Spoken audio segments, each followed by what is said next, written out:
Hey, what if I told you that 90% of what you're afraid of will never actually happen? And that remaining 10% probably is not going to be as devastating as your mind's telling you that it's going to be anyway. So, I'm here to talk about something that's impacted me, and I think it impacts everybody. It's that little word called fear.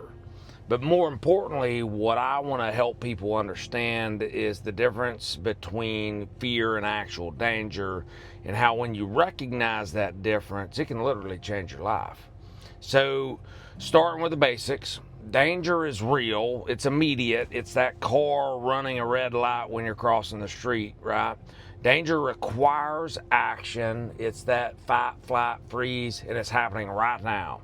Fear, on the other hand, it's almost always about something that hasn't happened yet, and it's in our minds, and our mind tries to protect us from what these imagined threats are. So fear says, "Well, what if I fail?" While danger is saying, that building in front of me is actually falling down.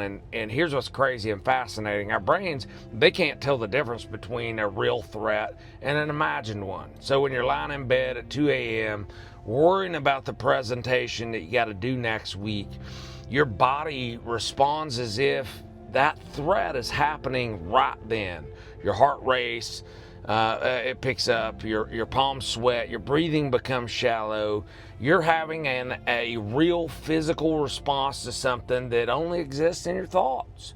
See, fear is incredibly powerful because it's designed to keep us alive. But in our modern world, this survival mechanism, it often will work against us. It convinces us that we're not good enough, that we'll be rejected, that we'll fail, and we're not safe. Now, what I know is fear, it starts to whisper things like, you can't handle this. Everybody's going to judge you. It's better to stay small and safe. And when we listen to these whispers, we actually shrink our own lives. We don't take the opportunity that we should have. We don't face what's difficult or have this difficult conversation. We don't pursue our dreams, and fear often feeds on itself, and the more we avoid what scares us, the bigger and more powerful it becomes. It's like feeding a monster, and avoidance makes fear stronger, not weaker. This truly is it's especially true, I mean, with people experience trauma or in recovery. Fear can become our prison warden, if you will. It keeps us locked away from the very experiences that can bring us actual healing and growth. But here's the empowering truth: you have more control over fear than you think. That's the first step, is recognition. When you feel that familiar anxiety rise, and you got to pause for a second and ask yourself, am I in actual danger right now, or is this fear in the mind?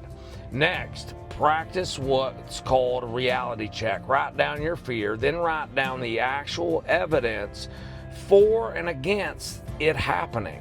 And often you're going to find that there's little evidence supporting your worst case scenarios. Then you can try what's called a 10-10-10 rule, which will matter in 10 minutes, in 10 months, 10 years. This is going to help you put things in perspective. Remind you that most fears are going to be temporary visitors, not permanent residents.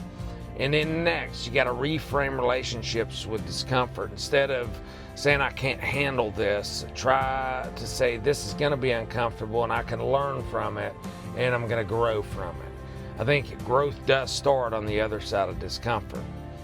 Next, you can practice exposure gradually. Like if you're afraid of public speaking, you can start by speaking in a small group or a small meeting. If you're afraid of rejection, start by asking things where you know you're going to get a small no and it won't devastate you.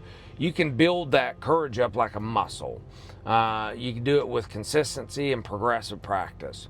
But remember this, courage isn't the absence of fear, it's feeling the fear and taking the action anyway. And every time you choose growth over comfort, truth over avoidance, you're taking back power from that fear. And your past doesn't have to define your future. Your current circumstances don't have to define your potential. And your fears definitely don't have to define your worth or your capabilities. As what I know is you're much stronger than you think you are. You're more resilient than you know. And you're more capable than fear wants to let you believe. Fear is probably always going to be a part of the human experience, but it doesn't have to be the director of our life story. See, I get to choose, you get to choose, and we get to decide. And every small, brave choice we make is a step towards the life that we truly want to live. So I'm asking you, if this resonated with you, I'd love to hear your thoughts in the comments. And remember, seeking support isn't weakness, it's wisdom. You don't have to face fears alone. You can do it together.